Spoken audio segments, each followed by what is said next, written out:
بسم اللہ الرحمن الرحیم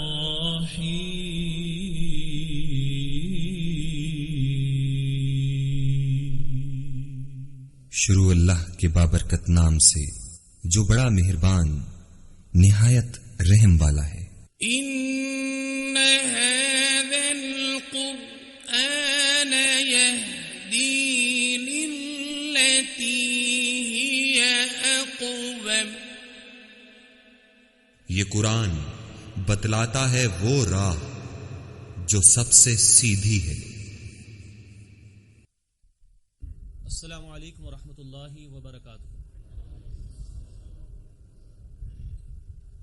الحمد للہ رب العالمین والصلاة والسلام علی سید الانبیاء والمرسلین، اما بعد فاعوذ باللہ من الشیطان الرجیم، بسم اللہ الرحمن الرحیم۔ الذین اذا اصابتهم مصیبہ قالوا انا للہ وانا الیہ راجعون، صدق اللہ العظیم۔ رب اشرح لی صدری ویسر لی امری واحلل عقدۃ من لسانی یفقهوا قولی واجعل لی وزیرا من اہلی، آمین یا رب العالمین۔ محترم حضرات و معزز خواتین، اس وقت ہمارا موضوع ہے منزل ہماری۔ جو آیت میں نے آپ کے سامنے تلاوت کی ہے یہ سورہ البقرہ میں وارد ہوئی ہے۔ رب کائنات نے یہ بات ارشاد فرمائی اہل ایمان کی شان میں کہ جب کبھی بھی ان پر کوئی مصیبت آتی ہے، کوئی آزمائش آ جاتی ہے، تو ان کی زبان پر یہ جملہ جاری ہو جاتا ہے کہ انا للہ و انا الیہ راجعون، بے شک ہم اللہ کے ہیں اور اللہ ہی کی طرف ہمیں لوٹ کر جانا ہے۔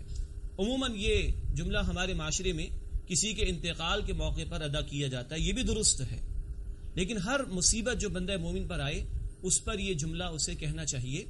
رسالت مآب صلی اللہ علیہ وسلم تشریف فرما تھے، اپنے حجرے میں چراغ بجھ گیا، آپ نے فرمایا انا للہ و انا الیہ راجعون۔ حضرت عائشہ رضی اللہ عنہا نے پوچھا کہ اس پر بھی یہ جملہ؟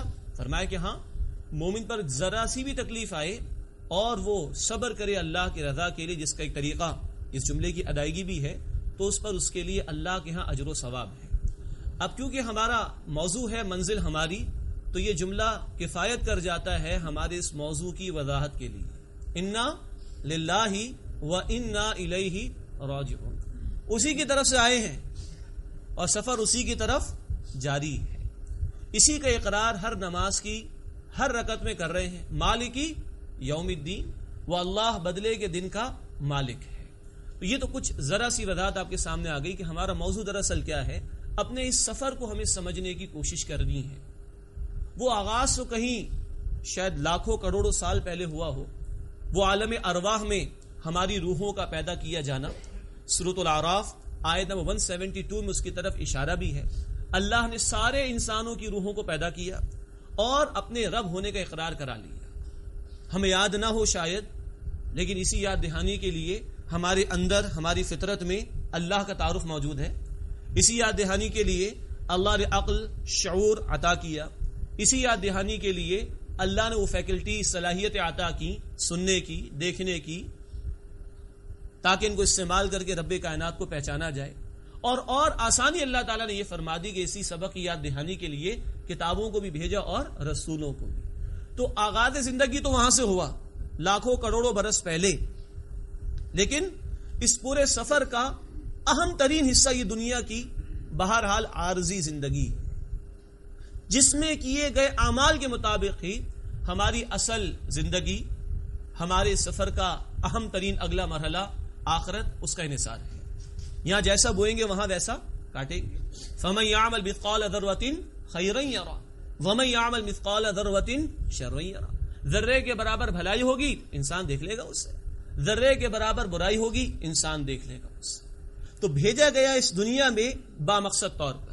قرآن نے کہا سورۃ الملک آیت نمبر 2 میں الذی خلق الموت والحیات لیبلوکم ایکم احسن عملا، اللہ نے یہ موت اور حیات کا سلسلہ اس لیے قائم فرمایا کہ اللہ تمہیں آزمائے کہ تم میں سے عمل کے اعتبار سے بہترین کون ہے۔ قل زمیں ہستی سے ابھرا ہے تو مانند حباب، اس زیاں خانے میں تیرا امتحان ہے زندگی۔ امتحان کے لیے بھیجے گئے۔ ایک لفظ میں ذمہ داری کیا ہے؟ عبادت کرو اللہ کی۔ سورہ الذاریات آیت نمبر 56 میں کہہ دیا گیا وما خلقت الجن والانس الا لیعبدون، میں نے تمام جنات اور انسانوں کو محض اپنی عبادت کے لیے پیدا کیا۔ تو امتحان میں کامیاب وہ ہوں گے جو مقصد زندگی کو پورا کر رہے ہوں۔ ہے عارضی یہ زندگی، ابھی مختصراً مزید سمجھیں گے، لیکن ہے اہم ترین اس سفر میں کہ اگلی منزل کی تیاری کے لیے جو بھی موقع ہے وہ یہیں آنکھ بند ہونے سے پہلے پہلے ہمارے پاس، اور وہ آنکھ ابھی بھی بند ہو سکتی ہے بھائی۔ اللہ اس سے پہلے پہلے ہمیں اپنی اصل سفر اور اس سے بڑھ کر ہمیں اپنی اصل منزل کی تیاری کی توفیق عطا فرمائے۔ اب اس دنیا میں آ گئے تو ایک اٹل حقیقت جسے اللہ کا انکار کرنے والا بھی جھٹلا نہیں سکتا وہ موت ہے۔ تو اس امتحان کا خاتمہ ہمارے اعتبار سے وہ ہماری موت ہے۔ یہ وہ اٹل حقیقت ہے کہ اللہ کو نہ ماننے والے تو بہت پیدا ہوئے ہوں گے، لیکن موت کا انکار کرنے والا ایک بھی پیدا نہیں ہوگا۔ مثلا قرآن حکیم نے کہا سورہ آل عمران آیت نمبر 185 میں کل نفس ذائقۃ الموت، ہر نفس کو موت کا مزہ چکھنا ہوگا۔ یہ الفاظ قرآن میں 3 مرتبہ آئے ہیں۔ بہرحال فرمایا کہ ہر نفس کو موت کا مزہ چکھنا ہے۔ وَإِنَّمَا تُوَفَّوْنَ أُجُورَكُمْ يَوْمَ الْقِيَامَةِ، اور تمہیں تمہارے اعمال کا پورا پورا بدلہ عطا کیا جائے گا قیامت کے دن۔ فَمَنْ زُحْزِحَ عَنِ النَّارِ، پس جو بچا لیا گیا جہنم کی آگ سے، وَأُدْخِلَ الْجَنَّةَ، اور داخل کر دیا گیا جنت میں، فَقَدْ فَازَ، یقیناً وہ کامیاب ہو۔ اللہ ایسے کامیاب لوگوں میں ہمیں بھی شامل فرمائے۔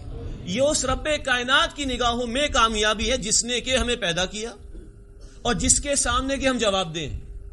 دنیا والوں کا معیارات کچھ اور ہوں گے، لیکن اس کا جو کہ خالق حقیقی ہے، مالک حقیقی ہے، اس کا معیار یہ ہے کہ فمن زحزح عن النار، بس جو بچا لیا گیا جہنم کی آگ سے، وادخل الجنت، اور داخل کر دیا گیا جنت میں، فقد فاز، یقیناً وہ کامیاب ہو گئے۔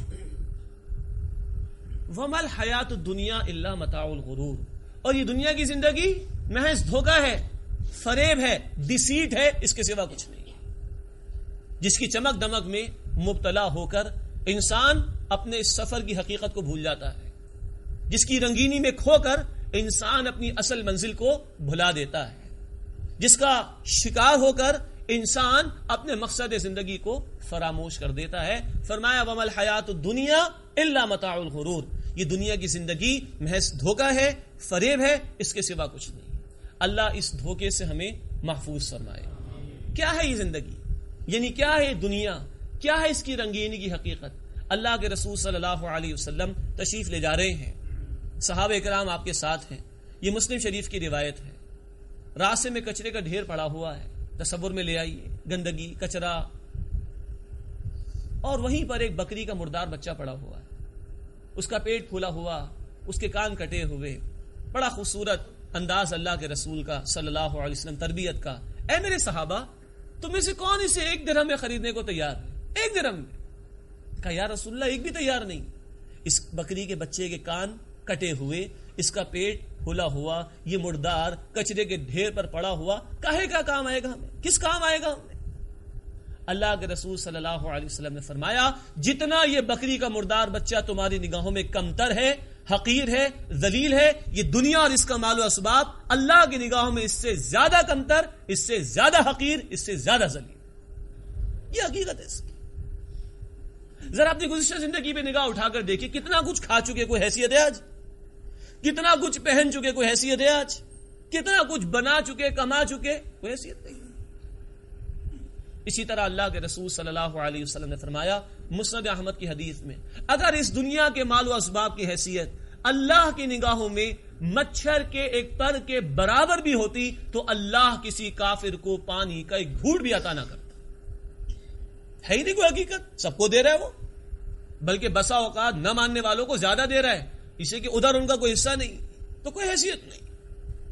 رہی اس دنیا کی زندگی کی مدت اور ڈیوریشن جس پر انسان فریفتہ ہو کر، جس کے جال میں پھنس کر انسان اپنی اصل زندگی کو، منزل کو بھلا دیتا ہے، فرمایا اللہ کے رسول صلی اللہ علیہ وسلم نے مسلم شریف کی روایت میں، تم میں سے کوئی شخص اپنی انگلی سمندر کے پانی میں ڈالے اور نکال کر دیکھے کتنا پانی لگ کر آیا۔ یہ کیا ہے؟ پانی، پانی کی تری، کئی جو پانی لگ کر آیا، یہ دنیا کی زندگی کی مدت ہے، آپ کی میری زندگی نہیں، دنیا کی زندگی کی مدت۔ معلوم تاریخ آدم علیہ السلام تک جو پہنچی ہے وہ 10,000 سال کی ہے۔ چلیے 10,000 سال کسے کہتے ہیں؟ یہ دنیا کی زندگی کی مدت ہے۔ اور وہ حد نگاہ تک پھیلا ہوا انفائنائٹ نہ ختم ہونے والا سمندر، وہ آخرت کی زندگی ہے کوئی دونوں کا موازنہ؟ قطعاً یہ ہے بھائی اس دنیا کی حقیقت، جس کو قرآن کہہ رہا ہے سورہ آل عمران آیت نمبر 185، وَمَا الْحَيَاةُ الدُّنْيَا إِلَّا مَتَاعُ الْغُرُورِ، اور یہ دنیا کی زندگی محض دھوکہ ہے، فریب ہے، اس کے سوا کچھ نہیں۔ اب یہ جو ہمارا سفر ہے آخرت کی طرف، اس کے 14 مراحل میں آپ کے سامنے قرآن حکیم کی چند آیات کی روشنی میں انشاءاللہ عرض کرنا چاہوں گا۔ پہلا مرحلہ یہی، موت کا آ جانا، اللہ مجھے اور آپ کو اس کی تیاری کی توفیق عطا فرمائے۔ قرآن اس موت کے آنے کی کیفیات بھی بیان کرتا ہے، مثلا نافرمان آدمی کی موت بڑی بھیانک ہوتی ہے، بڑی بری ہوتی ہے، قرآن نے اس کا ذکر کیا سورہ محمد صلی اللہ علیہ وسلم آیت نمبر 27 اور 28 میں فرمایا فَكَيْفَ إِذَا تَوَفَّتْهُمُ الْمَلَائِكَةُ يَضْرِبُونَ وُجُوهَهُمْ وَأَدْبَارَهُمْ